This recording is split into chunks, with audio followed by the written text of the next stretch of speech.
Welcome to Booking It. Today's episode will be the Freedom of Self-Forgetfulness.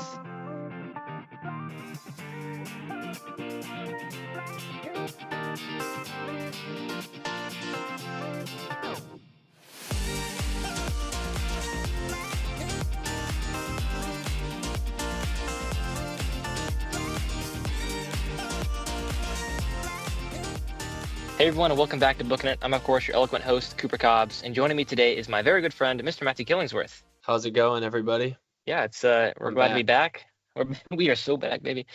It's It's been a while. it has been a while. We've not done a podcast in very, very long, so I'm glad to be back. Tanner wished he could have joined us, but is currently overseas somewhere, and we're not entirely I think sure he's where. in Al So I think he's in Albania. that sounds right. Yeah, that sounds right. That's what I heard. So and so he couldn't be bothered. No, I'm kidding. Just time zones didn't work out. So It anyway, almost hopefully worked. it almost worked out. We almost got it, but Matthew had to get on a plane or something. So Yeah, that was my fault. well, anyway, how you doing? It's been a while since we've caught up. Yeah, when was the last episode we put out together? Gosh, sometime like in April, I think. Okay. Yeah. I had a great summer at Sky Ranch. I worked with young high school boys. They were guys that were going into their freshman year of high school. Yeah, And yeah, best summer yet. really. Did that for 11 weeks plus 2 weeks of training, and then went to the beach somewhere in the middle of there. And then after the summer, I just kind of chilled at home and went to Tennessee, and then moved back to Tyler, started school, was at my old house for 1 week, and then moved houses into my new house in Tyler. Oh, wow. So yeah, That's and cool. now we're chilling. And now everything's ramped back up. There's a lot of good ministry that's been going on in Tyler that I've got to be a part of. And Good.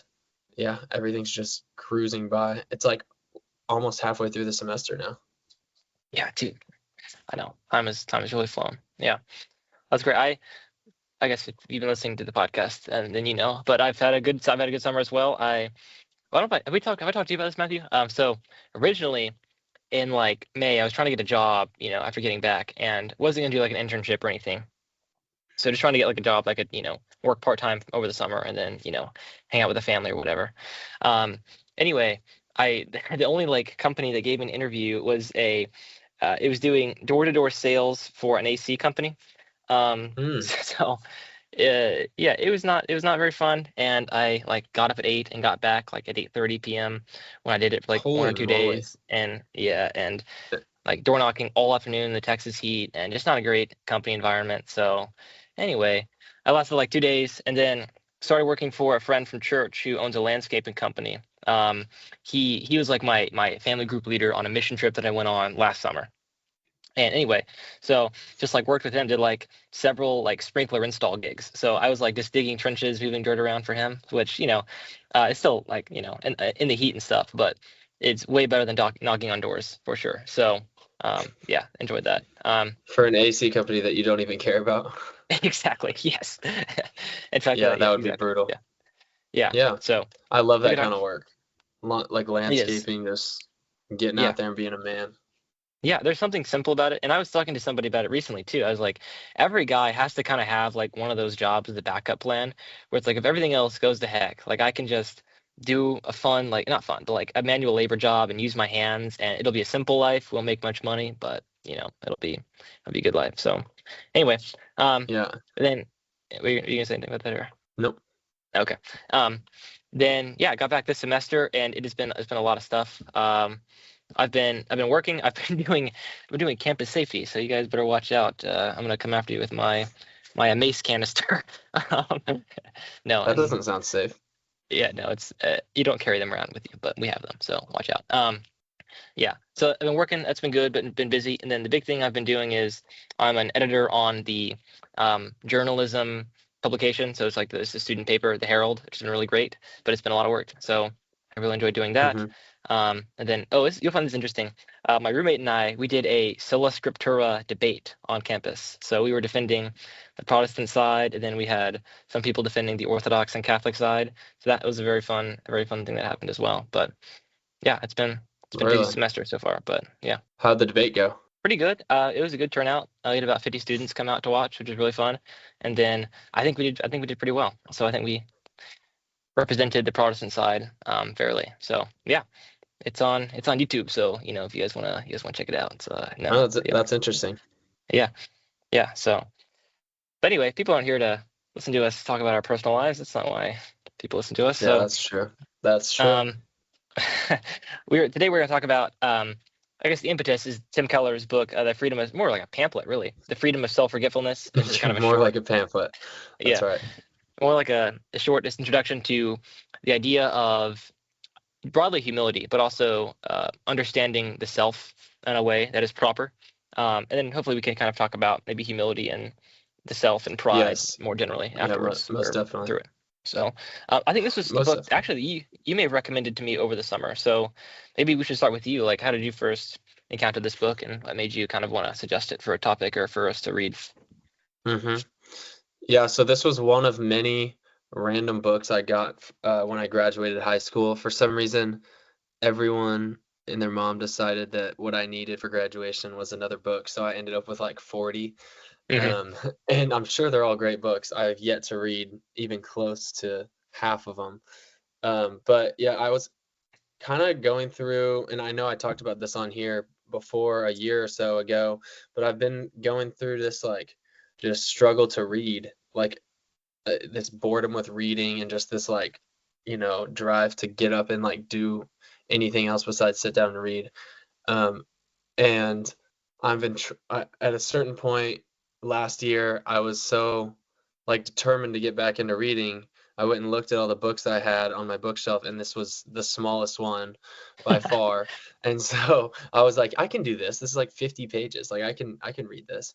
And so I started reading it, got I think it's like 5 or 6 chapters total. Maybe it's an introduction and 5 chapters.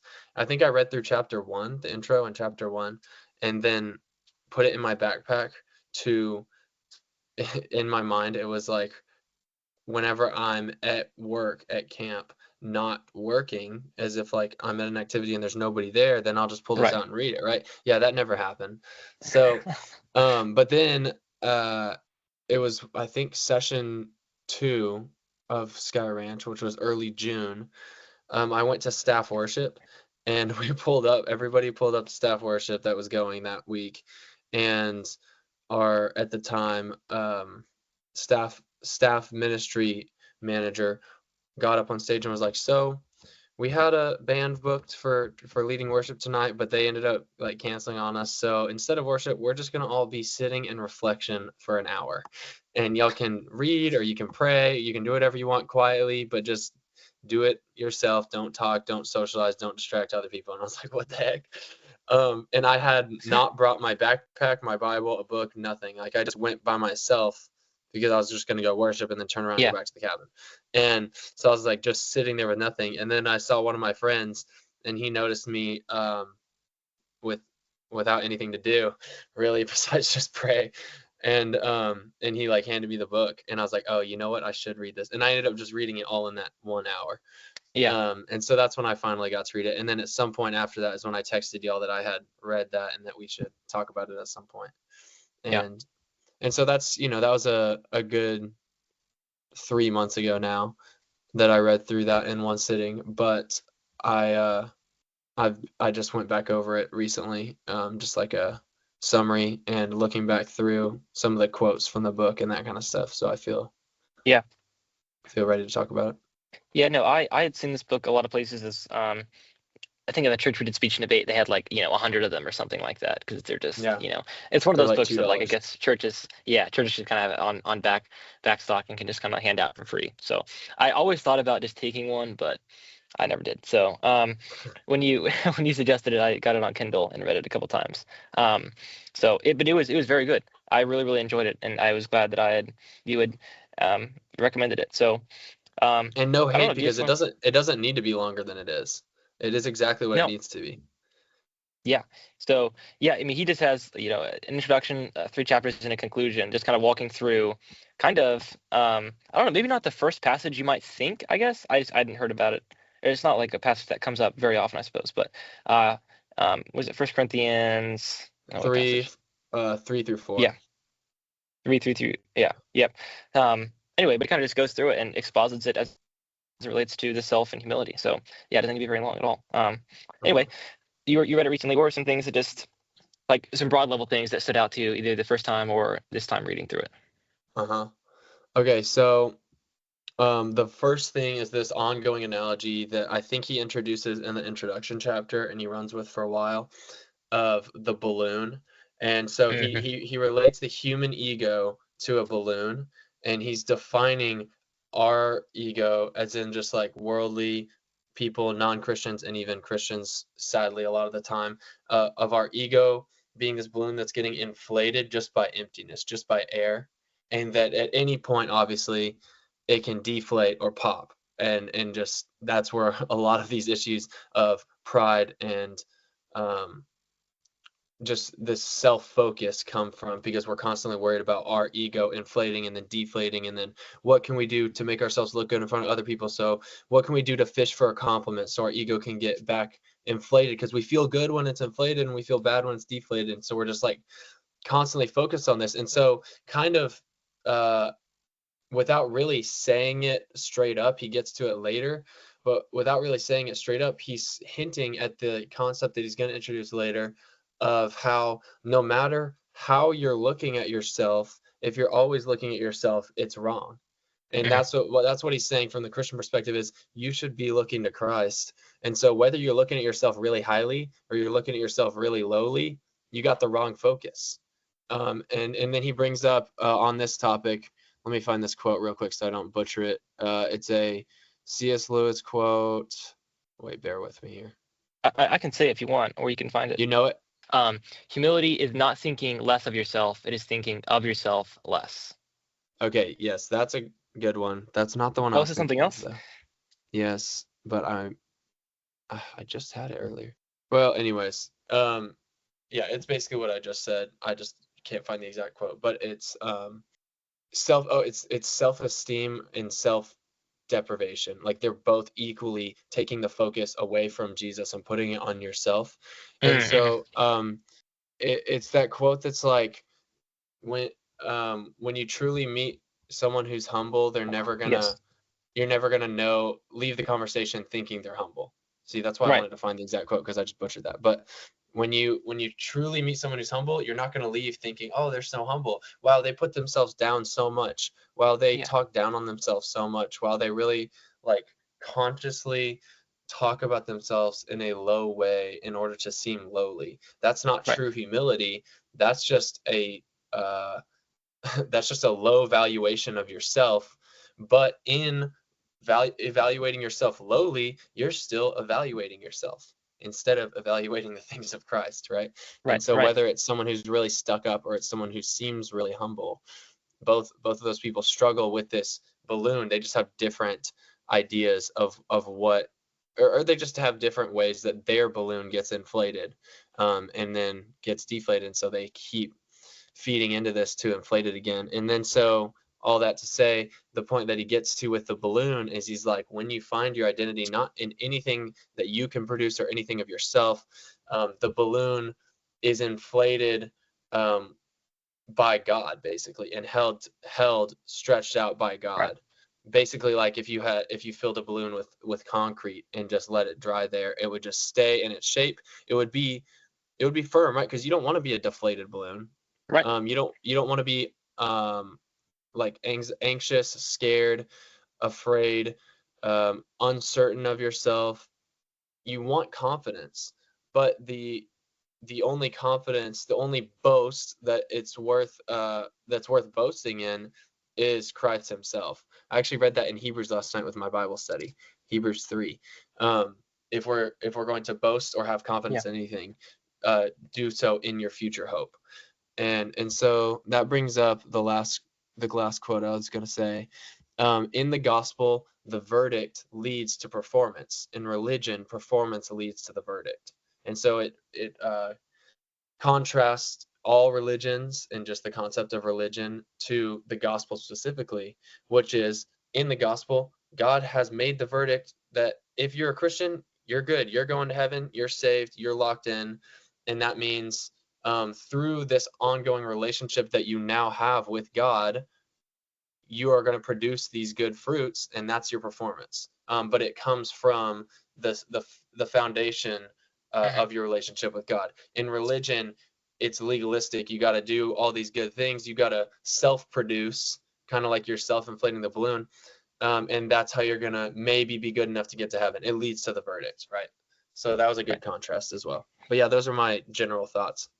Yeah, that's good. I think often, well, we can read scripture, and there are many places where it speaks very poorly about man's nature, which is, Romans 3, out of the heart come all manner of deceitful and wicked things, Psalm 51, but then you No one also is read, righteous, no, not one. All have sinned and fall yeah, short of the glory of God. Yeah. exactly, yeah. And then you read other passages like Psalm 8, where it's just describing like the glories of man, um, and you're kind of like, how do we balance these two things? But I think one way we can do that, like you said, is like, it's not so much just like viewing yourselves as awful, but like understanding yourselves properly in relationship to God. And He is so much above you, but He has chosen to adopt you and to make you His own through Christ. That's why you are something. It's not that you are something on your own. It's not that you are just, the most awful person ever, and you should always dwell on that fact. But it's the fact that you were awful, but that Christ has redeemed you and called you and made you new. Like you were saying, He has united you to Himself, and as you said, because of that we are declared righteous in God's eyes. Because of that we are declared Hmm. not guilty, and that we can then abide in Christ and live in that. So I think that's a very good point. Um, And to put that really simply, we know that our time here is limited, and therefore, though it may not seem this way very often, our time to think is limited. And this book is really just getting at is that we are a better use of the limited time that we have to think is to think of the things of Christ rather than to think about ourselves. mhm. Regardless of whether that's a positive or negative view of ourselves, it's just saying stop viewing yourself and start viewing Christ. Yes, yeah. Um, I think And there's that one. there's freedom in that. Yes, this is true, and we will definitely get there.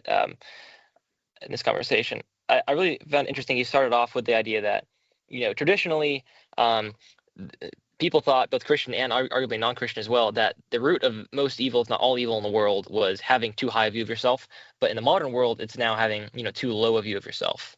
Um, but as you pointed out, even and as he talk develops, even the people who have a low view of themselves, are really still just focusing on themselves. But as he points out, like you were saying, that really just makes you worse off. Like having having low self-esteem isn't really the problem, but even if you have low self-esteem, it's still harming you. Um, I don't know. Do you want to say anything about that? How you kind of mentioned it, but what's like the harm of focusing on yourself too much? Whether that be having a self-deprecating view of yourself, where you're always thinking about how bad you are, or about thinking about how great you are. Uh-huh. Well, it's really the same problem, and it's that you're in both cases, what you're placing your identity in is not of substance, Mm, right? And because what we know later on that comes down to is because Christ is the only thing of substance to place our value in. It's the only eternal value. He's the only eternal value.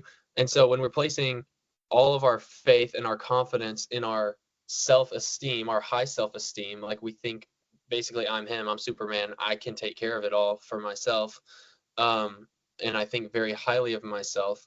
Not only is there a lot of pride in that, but it's just not gonna work. Like you can only puff up your balloon so much until it pops, and that's it. Like I mean, it says it in the Bible in countless times. Pride comes before destruction, the haughty spirit before the fall, right? And we hear that abbreviated often as pride comes before the fall. And we hear Jesus say multiple times in the New Testament, humble yourself and I will exalt hmm you in heaven, but exalt yourself here and you'll be humbled in heaven. Or hmm you'll be humbled. Maybe I won't say in heaven, but yeah, so that's one side of it is the high self-esteem. It's not reliable. And then what we find also is that the low self-esteem is not reliable because a low self-esteem means, okay, what does it mean? It means you're not able to rely on yourself because you think so lowly of yourself, but you're also not relying on God because all you're doing is thinking about how you can't rely on yourself. And so you have nothing. You don't even have like the high self-esteem, you have a fake satisfaction. You have a fake reliance on yourself, temporarily believing yourself to be worthy of that. But with a low self-esteem, you just literally have nothing. You're like, all you're focused on is how you're not enough, which you're halfway there. You're right. You're not enough. But then what? Who is enough? And the problem with just constant low self-esteem is that if you're so focused on yourself and never take your eyes off of yourself, you're never going to realize that there is someone out there who you can rely on. Yeah. Yeah, it's true. I noticed that, especially the past year or two being at college, just both examples of that and how destructive and harmful they can be in someone's life, in my life, really. Mm-hmm. At Patrick Henry, we have this. It's easy to have an attitude of pride, like, oh, we are the elite Christian youth, like, or we're so good at speech and debate, we're so good at academics, we're so good at being Christian, like we are better than all the public scholars, or better than all the other like lame Bible colleges out there, or whatever. And it's very easy just to have this mentality of, we're going to go into the government and kick some butt and like retake the government or whatever for conservatism or something. And it's just like not true at all. Like we are as broken and as fallen and as as needing of being humbled as anybody else, really. But also on a more personal level, it's easy to be like, oh man, at this college of overperformers, I got a really high grade on this paper, or I performed really well in this debate event. But even more so, it's been harmful for me is just like having the other aspect where you're just thinking about yourself all the time, but in negative comparison to other people. Whereas this is not anything new, and I just hadn't struggled with it to the extent that I had before I came to college.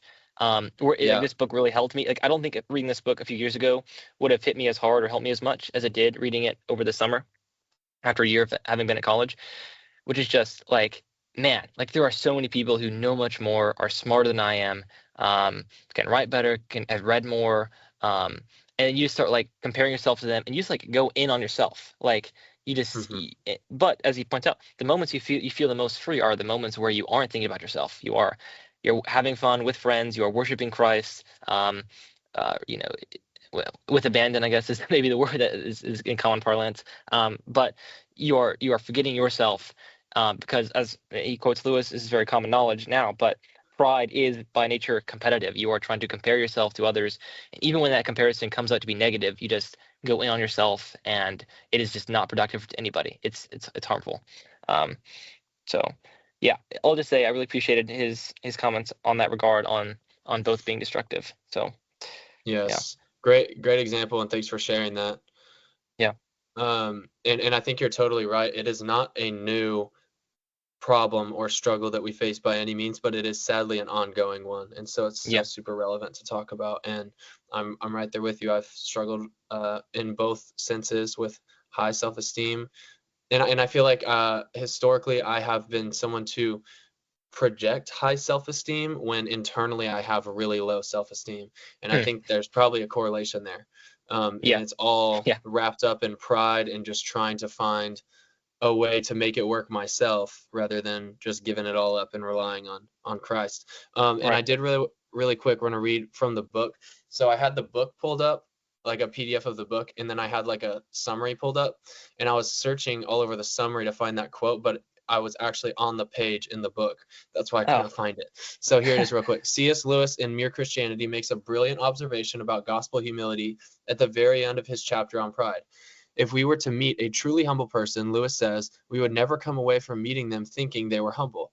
They would not be always telling us that they were a nobody, because a person who keeps saying they are a nobody is actually a self-obsessed person. The thing we would remember from meeting a truly gospel humble person is how much they seem to be totally interested in us, because the essence of gospel humility is not thinking more of myself or thinking less of myself. It is thinking of myself less. Right. Yeah, that's fire. It is fire. And also, is that? Oh, I guess that's a excerpt from Mere Christianity, because I was like, I've heard the not thinking more or less of myself, thinking myself less. I've heard that my entire life, and I'm like, there's no way it's from this book. So it's not. This is actually over the summer I found this out. Supposedly it's on a list of quotes that are most attributed to C.S. Lewis, but that we think he never actually said. Like there's no like this there's is all. No way. Yeah. It's like it's all very similar to what he says in Mere Christianity, but like you won't be able to find this direct quote. Yeah. Wow. Yeah. So I wonder who. Anyway. I wonder who quoted it then. Yeah, like who number one, Hey, who actually said it? someone humble, I guess. Yeah, then number two, like who started ascribing it to C.S. Lewis Because or something. I mean, someone read C.S. Lewis's book and thought of that quote, and instead of making that quote theirs, they were just like, I got this from C.S. Lewis's book. yeah, or maybe somebody did something. That's the hopeful way. The cynical way is like it's one of those just like dumb quote image sites where they just like put that quote and then ascribe to C.S. Lewis to get more clicks or something like that, and put Or a nice maybe, yeah, background maybe behind it. ChatGPT made this quote.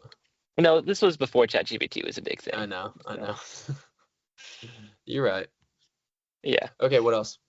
Anyway, I think that part hit me like just the most, which is I'd heard it before. I'd heard that fake Lewis quote before, but just to think like if you just stop thinking about yourself, how much more would your life improve? Like just stop and think about it. Hmm. Like how much more would you just stop thinking about comparing yourself to others, about how you feel, about how much you're anxious or how much your feelings are getting hurt. Like just it doesn't matter. Like it just doesn't. And that's what Paul is trying to say here. And the hardest part is living that out, is like feeling that existentially.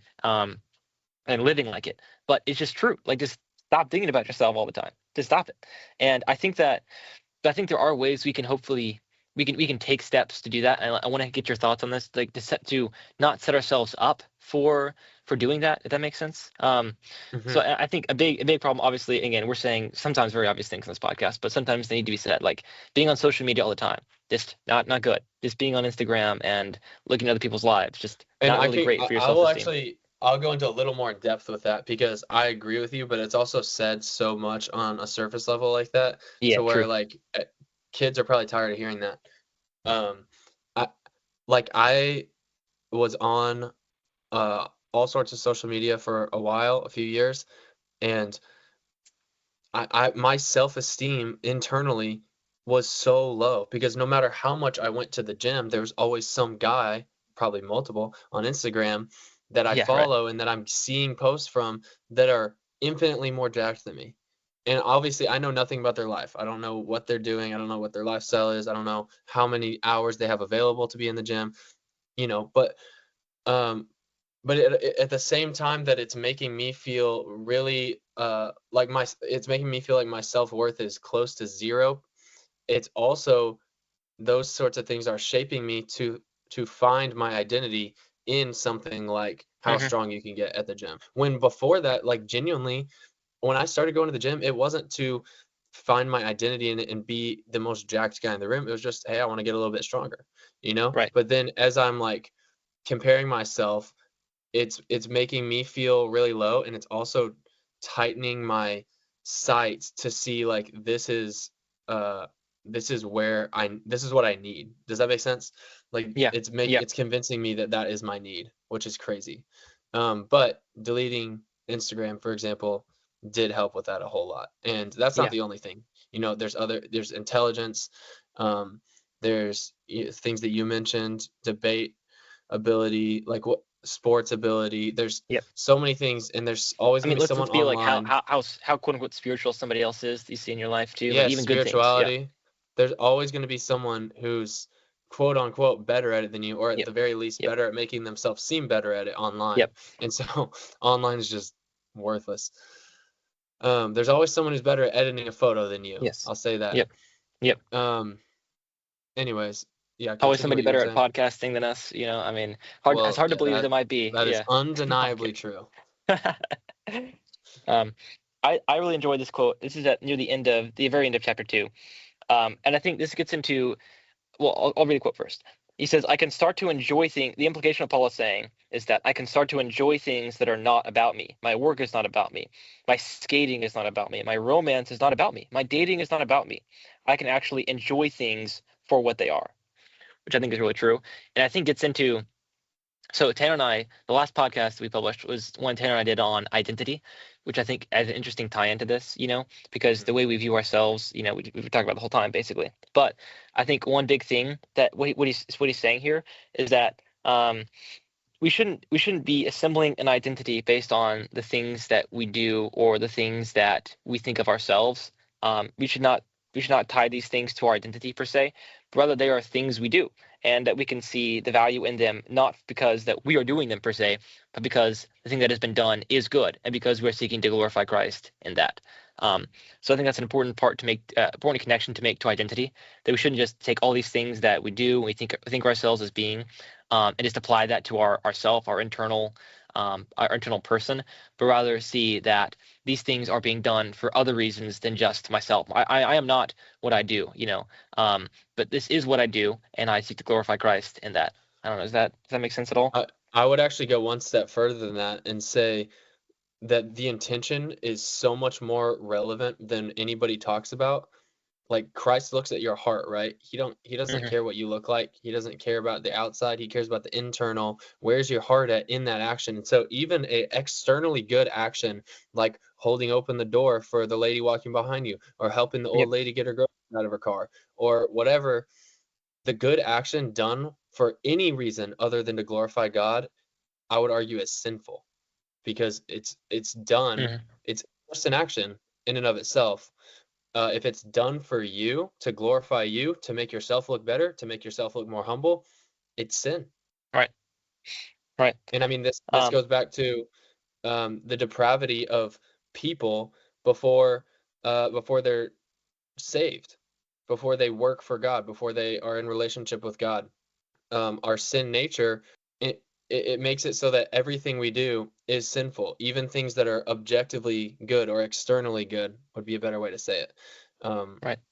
you know, like, is it sin to want to disobey your parents as a young child who is not yet a believer, but then not disobey them? Well, it doesn't sound like it. That sounds like you're avoiding temptation, but really, why are they doing that? Because not because they're like, oh yeah, God says honor my father and mother, and it would honor God if I honor my father and mother. That's not their thinking. They're like, no, I don't want to get spanked later. Like, I'm Right. doing it for self-preservation. And I'm not Right. saying that's not normal. Like, that is kind of how Right. Well, we're and also raised. just say right That's here, what like, discipline one does. thing can lead to But another. Like, mhm. understanding at first you might get spanked if you do something will No, no, eventually yeah. lead you to know that nothing is bad, you shouldn't do it, and grow an Yeah, yeah. appreciation for your parents. Yes. And I think discipline is obviously the way to do that. But just getting at that intention matters so much more than we think about a lot of the time. Hmm. And if Jesus looks at the heart, I think we should too. Right. I think that's absolutely true.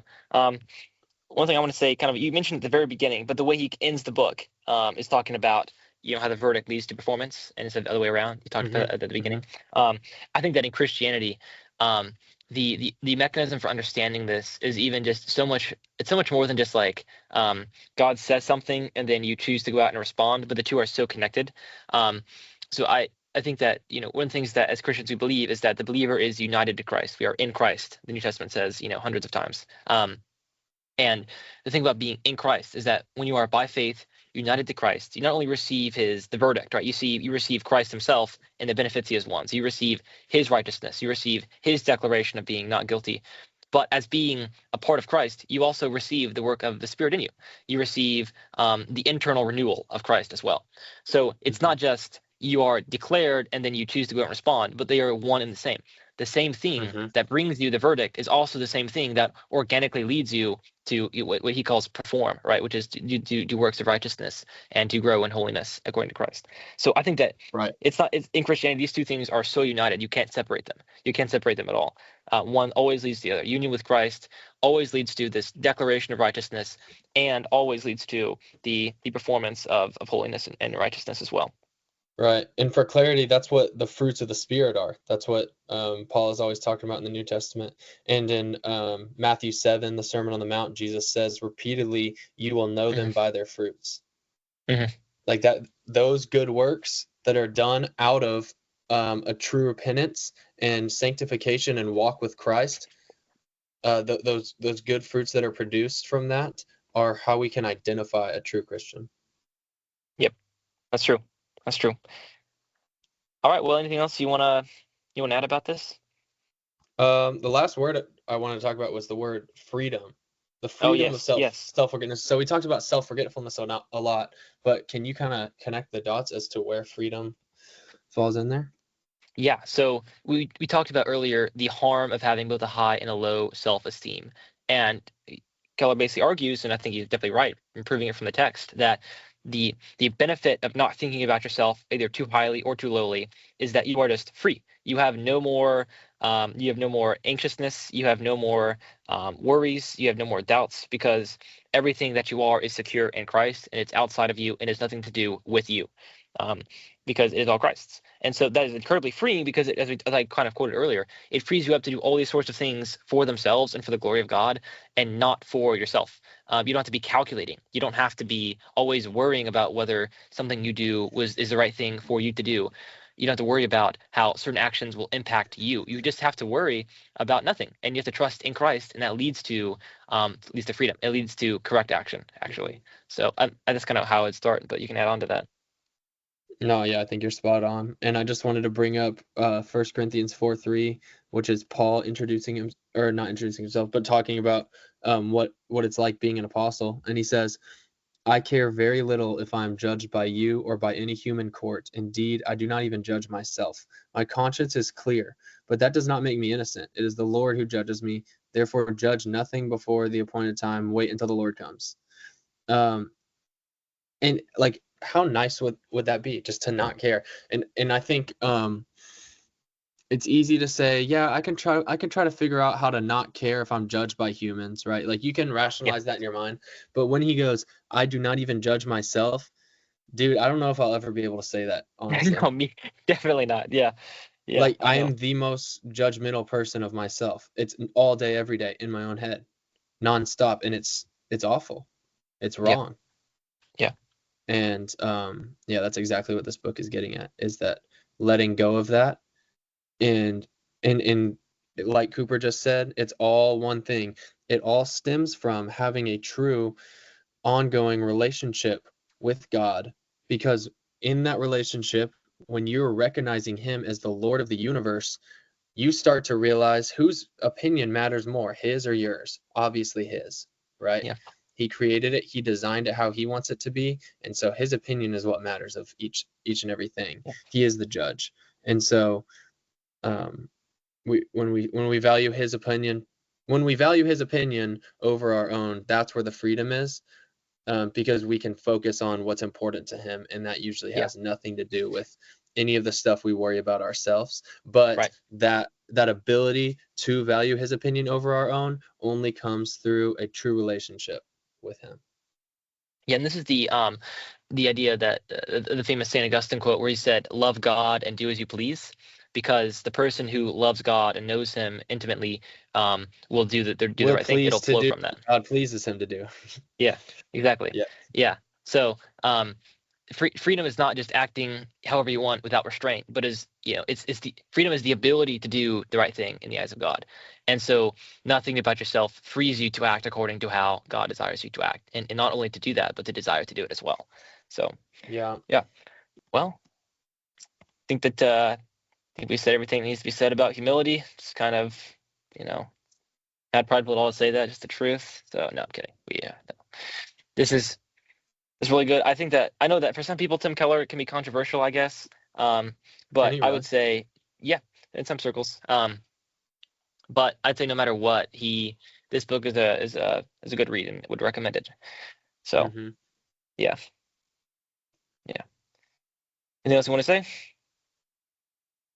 um Okay, yeah. And this is just reminding me of the Bible study that I was in last night. Hebrews 2:14. Since the children have flesh and blood, he too shared in their humanity, so that by his death we might break the power of him who holds the power of death, that is the devil, and Hmm. free those who all their lives were held in slavery by their fear of death. And yeah, I just thought of that, thinking about freedom. And how, what are we being freed from? We're being freed from the slavery of the fear of death, slavery Hmm. of sin. And it really it binds us, and it binds us with the mask of providing freedom, because sin tells us, the enemy tells us, that freedom is doing whatever we want, but and that doesn't allow space for us to realize that true freedom is doing whatever God wants, and being You're right. able to Right. do whatever God wants. Because when we are in sin, we're not free to be with God. Right. When we're in sin, we're trapped in a faraway place from the heart of God. And he's our creator, and he's our father, and we're meant to be with him. And so we're not free at all right now. We're trapped in a prison. And we don't know what's outside the walls of those prison. And we're told by the prison guards that we have so much freedom in those walls, and we just believe that, and we love that, and we run around inside those walls all we want. And we never listen to the guy who's telling us there's so much more out there and who offers us a way to get out. That's true. Anyways, Yeah. that's it. Awesome. Well, I think this was a really good conversation that we had. I hope that it's helpful for a lot of people out there. I guess we should do some donor shout outs. Yeah. True. Hey, the list shortens every time. We're grateful for you guys anyway. Thank you to Nana, Van Papianuela, Keenan, and my mom, Mrs. Jenny, for your kind support of this podcast, helping us keep the lights on. So, and there are many lights above Matthew, and he's looking radiant because of it. So please help us keep those lights on. Anyway, glad you guys could tune in. Hopefully it was helpful. Leave a 5-star rating and review. Share with your friends. And until next time, keep on booking it.